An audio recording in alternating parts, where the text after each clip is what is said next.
இப்பொழுது உலக அளவில் வர்த்தக கட்டணங்கள் குறித்த விவாதங்கள் மீண்டும் பேசுபொருளாகியுள்ளன. அதனால் தங்க முதலீட்டாளர்கள் லாபத்தை கருத்தில் கொண்டு இப்பொழுதே தங்கத்தை விற்க களத்தில் இறங்கியுள்ளனர். அதனால் இந்தியாவில் தங்கம் விலை சரிவை நோக்கி நகர தொடங்கியுள்ளது. ஏனெனில் உக்ரைனில் போர் முடிவுக்கு வரவிருப்பதை போன்ற கணிப்புகள் வெளியிடப்படுவதால் சர்வதேச சந்தைகளில் தங்கத்தின் விலை சரிய ஆரம்பித்துள்ளது. இதன் எதிரொலியாக இந்தியாவில் தங்கம் விலை இறங்கு முகமாகவே உள்ளது. தங்கம் விலை குறித்து மேத்தா ஈக்விட்டிஸின் பொருட்களின் துணைத் தலைவர் ராகுல் கல்த்ரி கூறும்பொழுது, தங்கத்திற்கான ஆதரவு விலை இந்திய ரூபாயில் 1,10,50 ரூபாய் முதல் 10,06,500 ரூபாயாகவும், எதிர்ப்பு விலை 1,01,950 ரூபாய் முதல் 1,02,380 ரூபாயாகவும் நிர்ணயிக்கப்பட்டுள்ளது என்று குறிப்பிட்டுள்ளார்.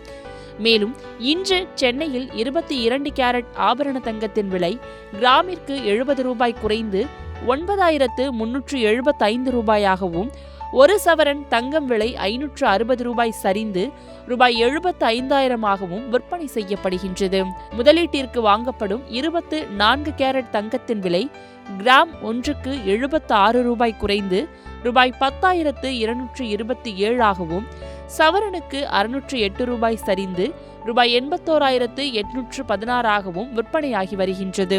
இது ஒரு செய்தி மட்டுமே. பொதுமக்கள் இதை தங்கத்திற்கான முதலீட்டு ஆலோசனையாக எடுத்துக்கொள்ள வேண்டாம் என கேட்டுக்கொள்ளப்படுகிறார்கள்.